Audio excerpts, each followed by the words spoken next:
All right, cool. Okay, let's have some fun. So it's after lunch. It's the last day of the conference. Your brains are maybe a little bit full. You've been sitting a long time digesting information. And at Camp Quest, we're about a lot of very serious things, but the number one thing we're about is about fun. And I'd venture to say that in your activism, in your free thought community, if you're not having fun, you're likely to burn out and drop out and quit doing it. So whatever you do in this community, make sure that you have some fun. So today, we're gonna start with having everybody stand up. And we're gonna do a little bit of a song. We're gonna all come over to this side of the podium, I think. All right, you do not need to be able to sing, and you do not need to know this song. I don't need that. Because this is a repeat after me song. Repeat after me song. Yes, this is a repeat after me song. This is a repeat after me song. There you go. There you go. I said a boom, chicka boom. I said a boom, chicka boom. I said a boom, chicka boom. I said a boom, chicka boom. I said a boom, chicka rocka, chicka boom. I said a boom, chicka rocka, chicka boom. Okay. Okay. All right. All right. One more time. One more time. Janitor style. Janitor style. I said a broom, sweep a broom. I said a broom, sweep a broom. I said a broom, sweep a broom. I said a broom, sweep a broom. I said a broom, sweep a moppa, sweep a moppa, sweep a broom. I said a broom, sweep a moppa, sweep a moppa, sweep a broom. Okay. Okay. All right. All right. One more time. One more time. Camp Quest style. Camp Quest style. I said a boom, chicka boom. I said a boom, chicka boom. I said a boom, chicka boom. I said a boom, chicka boom. I said a boom, chicka rocka, chicka boom. I said a boom, chicka rocka, chicka boom. All right, thank you, everybody. And thank you to Shannon and to Kate. Again, great people to get information from about Camp Quest. Okay, so now that we've been properly energized, we can talk about some of the more serious bits. And many of you raised your hands that you're familiar with Camp Quest, but I want to give you a really quick intro and it's just a quick outline of this talk. So at Camp Quest, what we're about is fun, friends, and free thought. We're about building safe, secular places for kids to belong so that they can grow. And I'm going to share with you 4 key ways that we help kids belong and grow at Camp Quest. And some of these ways are pretty typical summer camp fare. They're things you would encounter at a lot of different summer camps. Some of them are far from typical. They're things that really set our particular Camp Quest community apart. And these are also foundational values that you can rely on in raising your kids and that you can even rely on in your own life as you seek out fulfillment, personal growth, those sorts of things. The secret is that the values that we teach the kids at camp are the same values that we live by and that we explore as we develop our own leadership skills as volunteers, as staff, as board members at Camp Quest. So whether you ever send kids to camp or not, whether you ever come to camp or not, my goal is that you get some things out of this talk that are things that you can put into practice in your own life to make your own life better. All right. So in 2020, we want to have 1,000 more campers than we had last year in 2014. That's our big Envision 2020 goal. In 2014, we had 1,000, so that doubles us by 2020. So the first one, and hopefully you'll see it soon on the screen because I have adorable pictures and cute little quotes and stuff, is cultivate empathy. So the number one thing, the foundational thing that we do at camp is cultivate a community based around empathy. And the reason that that's really important is that you have to feel safe somewhere. You have to feel like you belong somewhere before you can push yourself and grow. And so when Camp Quest was founded in 1996, we had 20 kids. Now we have 1,120 kids. But the reason it was founded was that kids did not have a place where they could get that empathy. Kids from secular families were joining the Boy Scouts and being told that their families, they couldn't be the best kind of citizen without believing in God. And that's not a message that you want your kids to go and learn. So some folks came together and they said, we need a place where our kids can belong and be told that there's nothing wrong with their families just the way they are. So in those early years, one of the first parents of some of the first campers we had said she found Camp Quest. She went online and found us after her kids came home from school and they were crying and they said, "Mommy, are we the only family that doesn't believe in God?" So it was incredibly important to her that her kids could meet other kids who were from a similar background and know that they weren't alone and there was nothing wrong with them. Those kids grew up and they became counselors. Camp Quest has been a lifelong community for those kids and so many others. So where adults model empathy and where kids have that experience of making friends with other kids in an environment where we say, hey, you know what, there's nothing wrong with your family for being secular, that's the foundation. On that foundation, we can build the second piece. And the second piece is challenging yourself. So once you have that safe place where you belong, then you can push yourself a little bit. You can go outside that comfort zone, and you can do more than you realized you could do before. And this is a pretty typical thing at summer camp. They call it challenge by choice. And what challenge by choice means is it's not about comparing yourself to what the other kids are doing at camp. It's about comparing yourself to what you thought you could do and trying to go a little bit beyond that. So if you're somebody who is terrified of heights, it may not be that you want to get to the top of the climbing wall. It might be that you want to get to a third of the way up of the climbing wall. And then next year you want to try to get to the top of the climbing wall. It's not about comparing yourself to other kids. It's about comparing yourself to what you thought you were capable of and reaching that little bit further. And this isn't just something that happens for kids at Camp Quest, although it does in so many ways, be it the climbing wall, be it battling homesickness, being away from home for the first time as an 8-year-old, and you're here with all these people for a week. Oh my gosh, a week seems like a long time when you're 8. But you get through the week and you have this amazing time. Or maybe you're a shy kid and you go up and you sing a song at the talent night and everybody claps for you, right? That's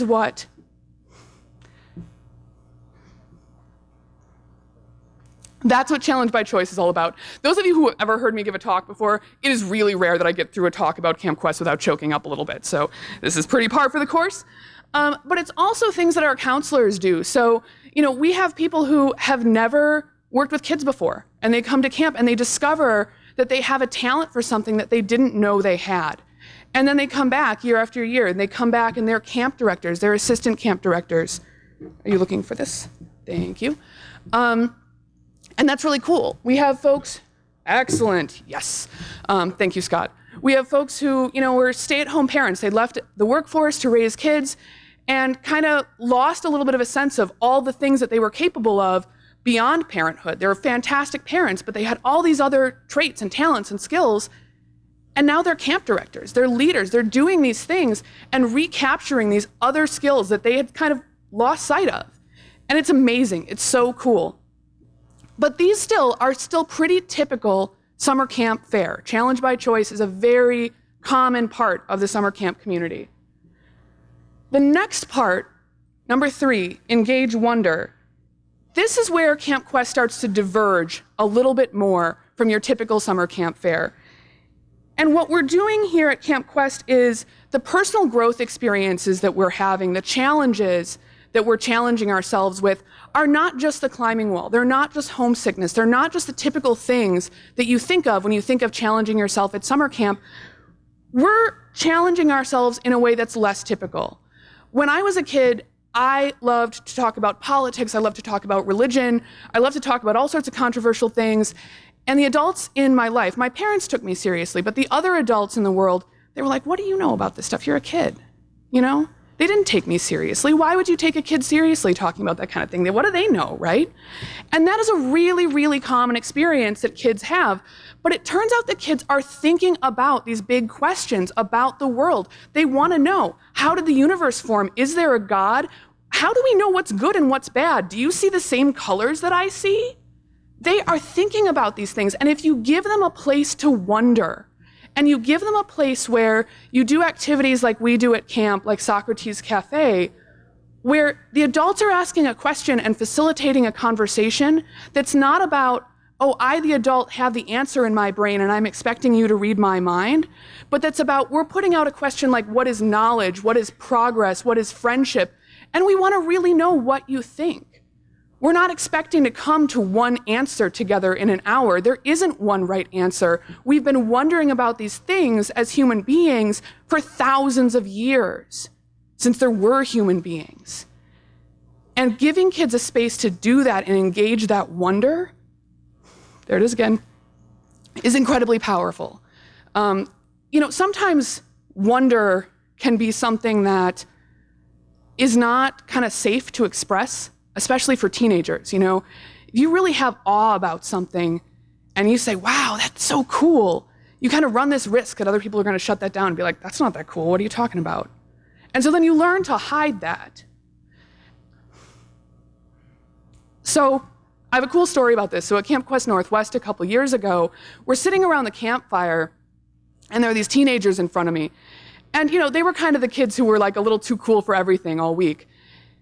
And one of the counselors points up at the sky and says, that's the International Space Station going by.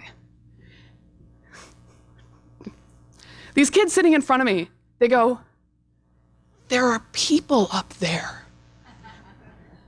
They just have this moment of wonder, of just pure, unguarded awe at what's really out there in the world. And that is so precious. So that is a place where what we're doing is really different, I think, from what a lot of summer camps are doing. But maybe it's not controversial, it's just different. This last one is maybe a little controversial. We want kids to question authority. And this is a pretty kind of bold statement to make when you're the camp director or the cabin counselor or the one leading the activity, right? You're saying, don't just obey me because I say so, but please don't all run off into the woods and not wear shoes and get poison ivy, right? We engage in reason giving. We want kids to ask questions of the authorities in their lives, not just take these things as for granted because some adult told them to. Someone on the internet said it worked that way. I was looking up quotes to put in this talk, and I ran across this excellent Benjamin Franklin quote that it's the first responsibility of every citizen to question authority. Only no one can seem to source this quote to where in Benjamin Franklin's writings this comes from. It's a great, great quote, but it may very well not be a Benjamin Franklin quote. We want the kids to catch the stuff like this, right? If I put that up there and I said it was a Benjamin Franklin quote, someone would be looking it up, right? And that's something we want. We want to build spaces where things aren't taken for granted as true just because some adult tells them to you. That you expect people to give you reasons to believe things. So one of the things we do at camp, and here is that Benjamin Franklin famous freethinker card that's in the slide up there. One of the things we do at camp is called Famous Freethinkers. And what this program is about giving kids role models who, and I'm going to read you the definition here, we consider a famous freethinker a widely known person who forms opinions on the basis of reason independently of authority, especially one who doubts or denies religious dogma. These people are not perfect. They're not people that you hold up as always right, heroes to be worshipped, put on pedestals, never questioned. They're people who've made some difference in the world and who've done it while being questioners, skeptics, doubters, people who wanted the evidence. And we want to hold those people up as role models and as people that kids can strive to become themselves. So, we have folks like Benjamin Franklin, and we have folks from all walks of life. We have Neil deGrasse Tyson. We have Frida Kahlo, a painter. We want kids to see that freethinkers, they're not just scientists, but they're also in government and politics, they're in sports, they're in business, they're in the arts, they're everywhere. And you as a kid, you can become one of these people because it doesn't take being perfect. It just takes being somebody who questions, who thinks differently, who puts themselves out there. Okay, so the thing is, this idea that we should teach kids to question, this is not universally accepted. A lot of people, like this person, thinks that kids should just obey. They think that reasoning, that critical thinking, that these things are dangerous, and that we would all be happier and better if we all just did what we were told. Joyce Meyer is a incredibly popular self-help and parenting guru in the evangelical world. And if you can't read the smaller quote on the bottom there, it says, "Satan will look for your child's weakest area and attack at that point. He will attempt to fill your child with worry, reasoning, fear, depression, and discouraging negative thoughts." This is from an article she wrote called "Helping Your Kids Win the Battle in Their Minds." So this woman is putting reasoning as a tool of Satan, along with fear, depression, and she's very, very popular. This isn't some crank who no one listens to, it's some crank who a lot of people listen to. And that's really scary. So what we're doing when we teach kids to question is something radical. It's not something that everybody accepts. And it's something that's incredibly powerful. My dad, when I was a kid, raised me this way. And he said, "Amanda, if it's about safety or health, there's not a compromise. If it's about anything else, we can negotiate." And then I joined high school debate, and he started to maybe regret his free thought parenting choices. But no, he really didn't. You know, we had arguments about, I want to go up to this cabin with my friend, even though we just got back from family vacation. No, it's too soon, blah, blah, blah. Well, why? I'm not tired. I want to go to the cabin. Fine, go to the cabin. Okay. If you can make an argument, you can go. In high school debate, my debate coach, Ms. Scheel, had a sign up above the chalkboard in the front of the room. And the sign said, "Question authority." And of course, I was a teenager. I had seen these on bumper stickers on people's cars, and I was like, yeah! You know, all teenagers are a little bit anarchist.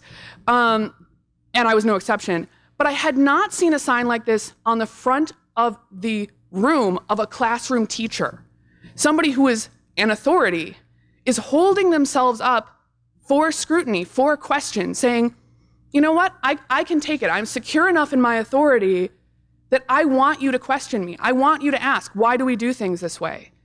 And that was incredibly, incredibly important for me in my life. Ms. Scheel and I are still in touch on Facebook, and I tell her that she changed my life. She's awesome. So this notion that we teach kids to question is really, really at the heart of who we are. And let's move on from her. I don't really like her. Okay, let's go back to this. This is way better. So, you know, at camp, we do a ton of specific things that I'm not going to get into very much. We do a lot of critical thinking challenges and science experiments and ecology and physics and evolution and all sorts of stuff and math and philosophy and engineering. But what I want to focus on is that all of those things are based on a foundation, and that foundation is encouraging questioning. You hear people talk a lot about critical thinking. It's become this buzzword in education. Kids need to learn critical thinking skills. The thing is, I'm worried that that phrase is starting to become meaningless because people are just throwing that phrase around and they're not getting at the foundation of, if you're really going to do that, you have to start with, it's okay to question. You can't teach critical thinking from a place of, well, you have to accept this because I say so, because you're not putting your money where your mouth is.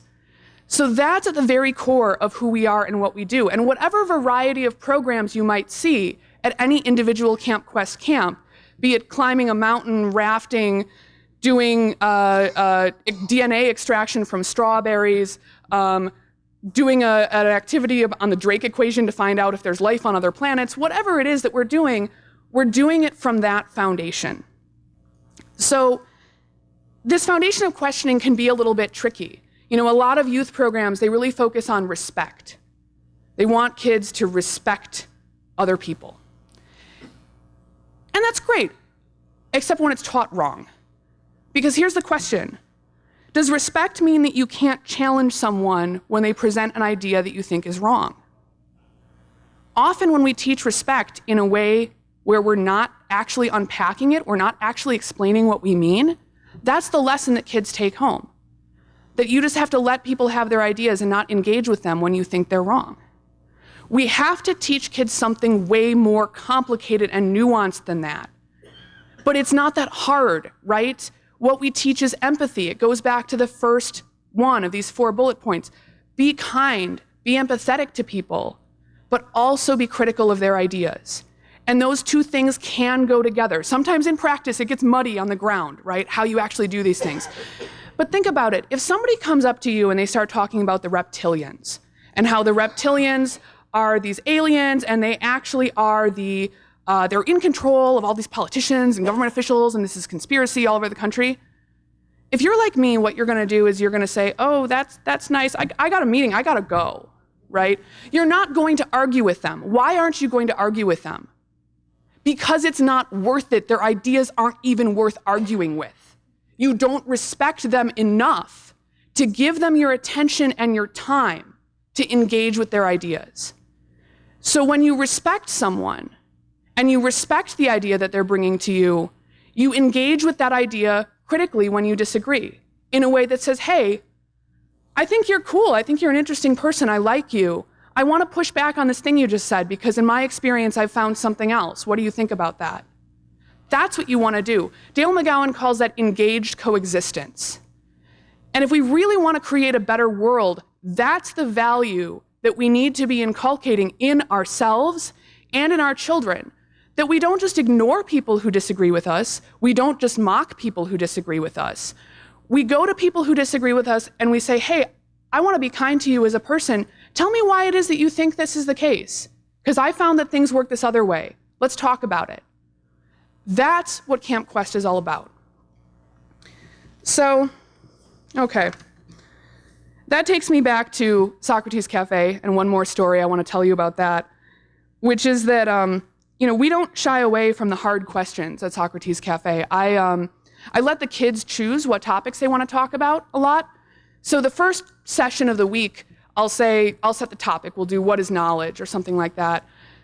And then I'll keep a list of topic ideas they throw out. And at the beginning of each session, they'll vote. And we'll do whatever topic most of them vote for.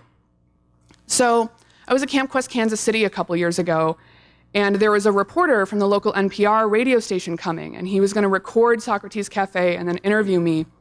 And it's like the last day of the week. And I've been watching the votes come in, and I know that the topic the kids are going to pick that day is death. They want to talk about what is death. And I'm like, oh, here we go. Okay, we're going to talk about death on recording with the NPR reporter. Okay, guys, I got this.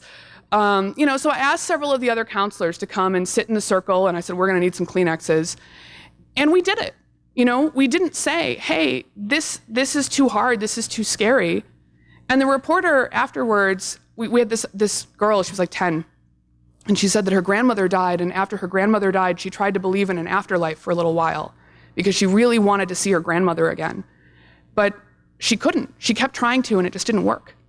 And so things like that were things that kids shared in this discussion. And afterwards, the reporter tells me, he says, well, some people would say that death is an awfully hard topic to be dealing with 10-year-olds, and maybe you shouldn't be doing that. And I said, well, what I'd say to them is, well, what's the alternative? That these kids don't have a place to talk about these things? These are things that are clearly happening in their lives. They're experiencing loved ones dying. They're engaging with religion. They're engaging with the world around them. Would it be better for us to not give them a safe place to engage with those issues? And I don't think it would. I think what we need to do is create these places where these topics are not off limits, where they can be talked about and engaged with. Kids can share their perspectives in a safe way. And that's a big part of what we do and a big part of what makes me so passionate about Camp Quest and the community that we create. So, the rundown, the quick recap. If I boil down our youth development philosophy to 4 things, it's cultivate empathy, challenge yourself, engage wonder, and question authority. And I think these are things that are not just for kids, they're not just for Camp Quest, they're for all of us. They're tools that we can all use to have a more enriched, fulfilling life here on the earth together.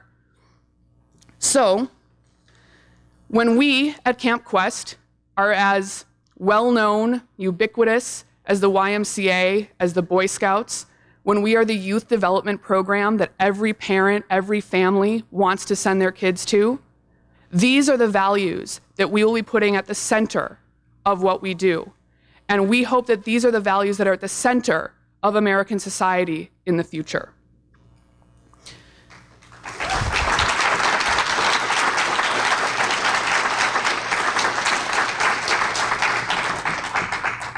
Thank you guys so much. I want to let you know that there are ways for you to get involved in this.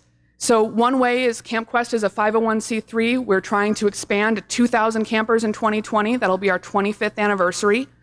And that's going to take a lot of folks. That's going to take a lot of folks becoming donors. So that's something that I really encourage. We have so many people who are monthly donors, hundreds of people who, just $5 a month, $10 a month comes out of their bank account, keeps our programs running and lets us do what we do. So that's something I'd really like to encourage all of you to consider. I have a table here at the conference, and out there's a flyer with more information about our Envision 2020 25th anniversary goals. My business cards are out there, so you can actually, contact me. My cell phone's on here. Call me, email me. And there's our brochure, which has our list of locations, basic philosophy, stuff like that. If you have local groups and you want to distribute brochures like this to let families know about Camp Quest, I have a ton of brochures, and I am happy to send them home with other people instead of taking them home with me. So I can give you a chunk of them to take with you back to your group. Volunteer at camp. We have 3 paid staff in this whole organization. We have 1,120 campers, and we have more than 400 volunteers. So folks like Austin went to camp this summer. And the volunteers keep coming back to camp because they get these same things out of it that the kids do. So we have a really high return rate of people coming back year after year and getting more engaged in the Camp Quest community. Of course, if you have kids ages 8 to 17, you can send them to camp. They will have an awesome time, I promise. So those are kind of the big ways that you can get involved and join us.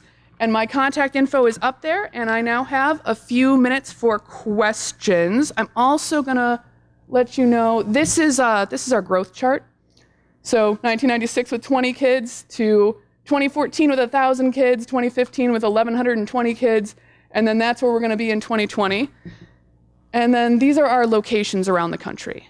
So if you're looking for a Camp Quest near you, this information that's on this slide is also over on the table too, so you can get a closer look at that.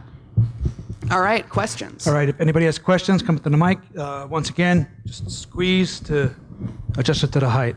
I'd actually like the first question, however. Cool. I know a lot of your cost comes from having to rent facilities from other organizations. Are there any plans to try to get your own facilities? Sure, although that is incredibly more expensive than renting them. But this gives me a good opportunity to explain something important. All of our camp locations are independently run by local groups of volunteers. Most of their budgets come from campers paying a registration fee, parents paying the campers registration fee to be at camp for a week. Registration for a week of camp ranges in the $500 to $600 range. That's lower than average for a week-long specialty camp. That is what forms the backbone of most of the local camps' budgets. They do some fundraising. Most of the fundraising done at the local camp level goes towards camperships or financial aid. So for families who can't afford to send kids to camp at the full rate, they can get a discounted registration, especially if they have multiple kids. If you have 3-4 kids and you're trying to send them all to camp, that can be really tough on a family budget. So we try to work with those families. The budget for our national office, which is where our 3 paid staff are, and we provide all of this support and coordination and oversight to all of these camps around the country, that comes entirely from donations. And to answer the other part of your question, I would love, and I think after Envision 2020, after our 5-year plan to have 2,000 kids, I think the next 5-year plan is going to be buying a site, but that's going to take about $3 million. So it's like $1 million to buy a site. You need $1 million of like operating reserves, there's insurance, there's maintenance, there's all these sorts of things. This is what my friends in the camp industry have told me. So what we would be looking at that point, and this is a ways down the road, but I'm excited about it, would be starting a capital campaign, looking at summer camps that have already been built, already have the primary facilities we need that are going up for sale. So that is the big, hairy, audacious goal down the road. Several related questions. First of all, how widespread and how effective is your marketing campaign, and what is your major target market? Secondly, how scalable is the concept? And third, how much data have you extracted regarding outcomes over the years and over your clientele? Sure. So marketing-wise, I can tell you that most of our camps are going to waiting lists every year. So our problem is that we can't grow fast enough to accommodate the number of campers that want to come. Primarily, our marketing strategy has been free thought conferences, getting our name out in the community, social media, and then a big part of it has been that people Google us, and they Google us not by name, but they Google atheist and summer camp, and we're the first hit. And so in terms of that strategy, that has been going fairly well. We're collecting a lot more data now than we did a few years ago. A few years ago, we didn't have a national organization coordinating all of the camps. Everyone was just out there doing their own thing. And we're like, reinventing the wheel is dumb, and we're going to stop that. And we're going to get everyone sharing best practices and working together. So now for the last few years, we've been collecting consistent camper post-camp feedback forms from campers and volunteers. We're going to add a post-camp form for parents for all of the camps. And so we don't have a lot of data right now that's not anecdotal stories about people who we're still in touch with, who've stayed involved.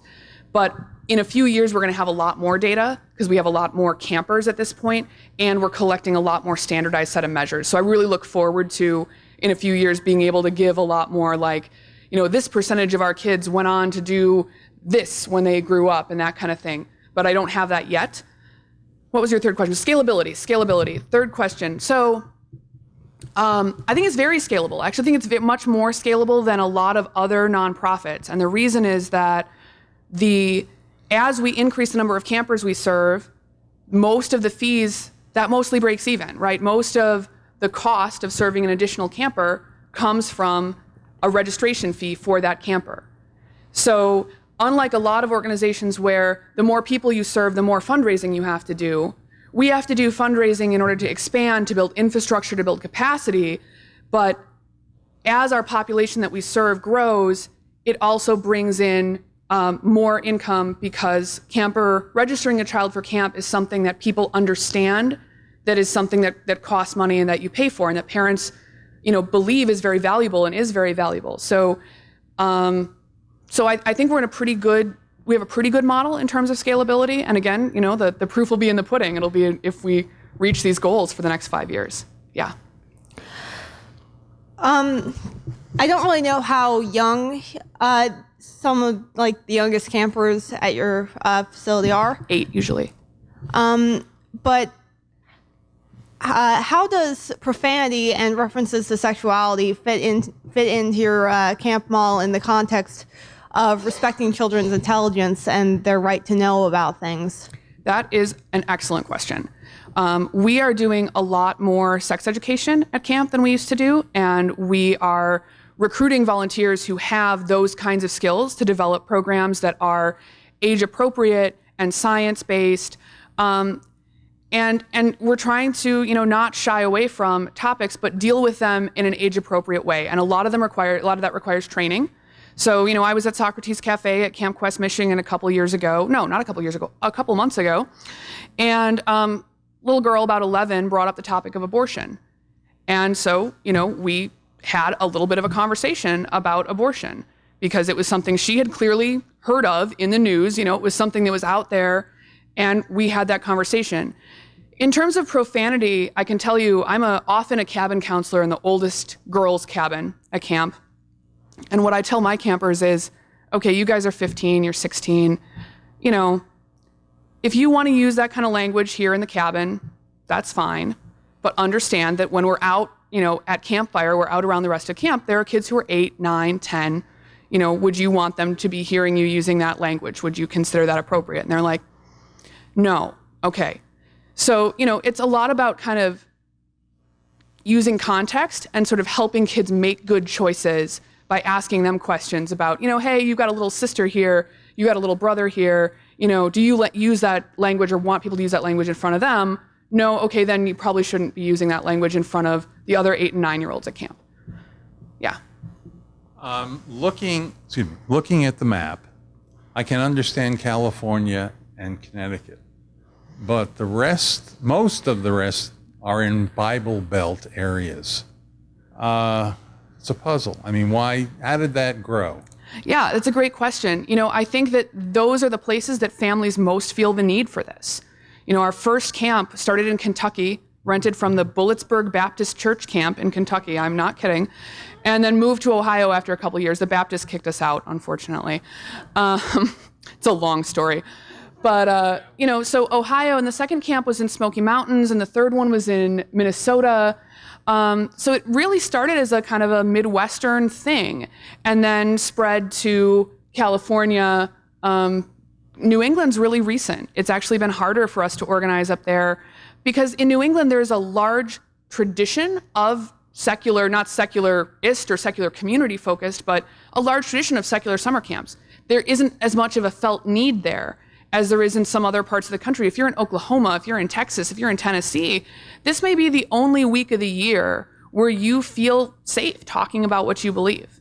At school, we've got kids at our camp in Tennessee who got, that's Camp Quest Smoky Mountains, who got sent home suspended by their teachers for not saying the Pledge of Allegiance. And their parents had to call in and be like, that's illegal, so you're gonna have to not do that.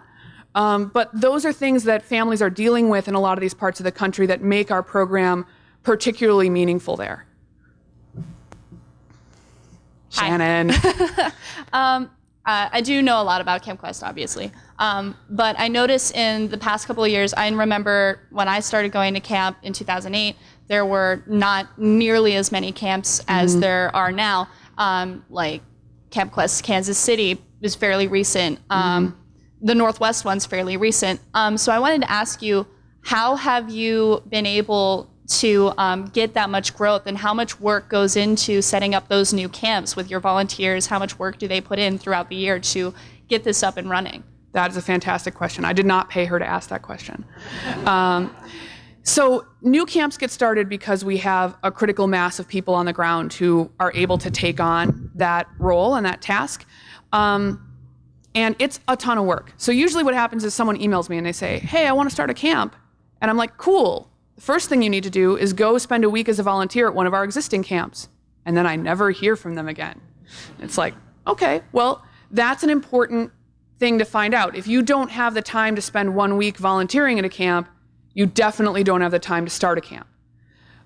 So for a long time, the way we started camps was that process. People contacting us saying, hey, we want to do this, us giving them a lot of information, a lot of support. We have a training weekend that we run that people come to. But we've decided that that's not the most efficient way to do this anymore. When there were whole big swaths of the country where we had nothing, that was what we needed to do. Now, the way we're expanding is we have strong camps in every region of the country. And we're thinking about the country regionally, and the camps that are in that region are figuring out where they want to open their next week of camp. So Camp Quest Smoky Mountains and Camp Quest South Carolina in the Southeast, they are looking at expanding to a session in Florida because that's the area of their region that's least currently well served. Because we figure the people who we already have vetted, who have already succeeded at doing this, and who are on the ground in these regions know way more about what the demand is, what their capacity is for expansion than a new person coming in does, or than we do even at the national office. So we want to empower our local leaders to think more regionally, and we want to work with them to open new sessions. So when Camp Quest Northwest started in 2012 in Washington, they kind of said, okay, we're going to take care of this Northwestern region. And now this year they started a second location in Oregon. So that was the same core group of people that run the Washington camp, now running 2 weeks of camp in 2 locations. All right, that's what I got.